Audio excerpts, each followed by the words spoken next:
આજથી દેશભરમાં રાજ્યસભાના સાંસદ ખેલ મહોત્સવનો ભવ્ય પ્રારંભ કરવામાં આવ્યો છે, જેનો મુખ્ય હેતુ યુવાનોમાં ખેલકૂદની ભાવનાને પ્રોત્સાહન આપી ભારતને રમતગમત ક્ષેત્રમાં સ્વૈચ્છિક સ્તરે અગ્રેસર બનાવ્યો છે. આ મહત્વાકાંક્ષી મહોત્સવને આજે બનાસકાંઠાના ડીસા ખાતે કેન્દ્રીય યુવા બાબતો અને રમતગમત મંત્રી મનસુખ માંડવિયાના શુભ હસ્તે ખુલ્લું મૂકવામાં આવ્યું છે. આગામી 2030ના કોમનવેલ્થ ગેમ્સ અને 2036ના ઓલિમ્પિક માટે અત્યારથી જ પાયાની તૈયારીઓ શરૂ કરી દેવામાં આવી છે, જેના ભાગરૂપે સાંસદ ખેલ મહોત્સવ સમગ્ર દેશમાં શરૂ કરાયું. આ આયોજન સ્પષ્ટ દર્શાવે છે કે ભારત સરકાર આગામી સમયમાં રમતગમતને કેટલી ગંભીરતાથી લઈ રહી છે. યુવા શક્તિના માધ્યમથી રમતગમત ક્ષેત્રમાં મોટી સિદ્ધિઓ હાંસલ કરવા માટે તૈયાર છે. બનાસકાંઠા જિલ્લાનો મહોત્સવ ડીસાના નવીન તાલુકા સ્પોર્ટ્સ કોમ્પ્લેક્સ ખાતેથી શરૂ કરાયો છે, જેમાં કેન્દ્રીય મંત્રી મનસુખભાઈ માંડવિયાના હસ્તે દીપ પ્રાગટ્ય કરવામાં આવ્યું હતું. મહોત્સવ માટે 1 સપ્ટેમ્બરથી રજીસ્ટ્રેશન શરૂ થયું છે.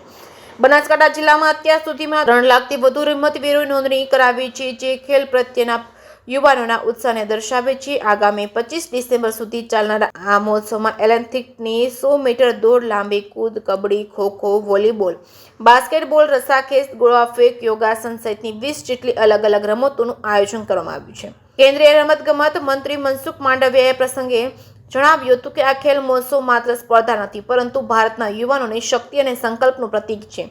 અમે ગામડેથી પ્રતિભાશાળી ખેલાડીઓને શોધીને તમને આંતરરાષ્ટ્રીય સ્તર પર ભારતનું નામ રોશન કરવા માટે પ્લેટફોર્મ આપી રહ્યા છીએ. આ પ્રસંગે ગુજરાત વિધાનસભાના અધ્યક્ષ શંકરભાઈ ચૌધરી, રાજ્યસભાના સાંસદ બાબુભાઈ દેસાઈ સહિતના અનેક મહાનુભાવો અને મોટી સંખ્યામાં રમતવીરો ઉપસ્થિત રહ્યા હતા. જે.કે. સિંઘુ સાથે ભરત ઠક્કર, ડીસા.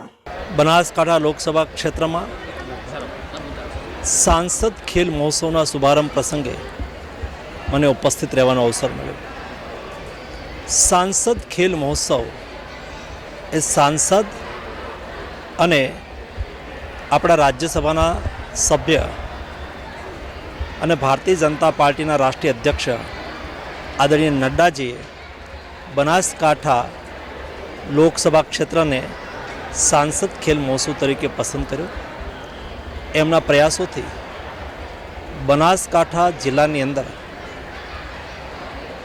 3 લાખથી વધારે યુવાનોએ સાંસદ ખેલ મહોત્સવમાં ભાગ લેવા માટે રજીસ્ટ્રેશન કરાવ્યું. સ્પોર્ટ્સ એક સ્પિરિટ છે, સ્પોર્ટ્સ એક સંસ્કૃતિ છે. રમતગમતના મેદાનમાં ઉતારનાર ખેલાડી ક્યારેય હારતો નથી, એ જીતે છે અથવા શીખે છે. જ્યારે વ્યક્તિ રમતના મેદાનની અંદર વિજેતા થાય છે ત્યારે એ પોતે કેવલ વિજેતા નથી થતો, પરંતુ એમનું વિજેતા થવું રાષ્ટ્રીય અને આંતરરાષ્ટ્રીય ક્ષેત્રે વિજેતા ખેલાડીનું ગૌરવ એમના પરિવાર સહિત સમગ્ર રાજ્ય અને દેશ લેતો હોય છે.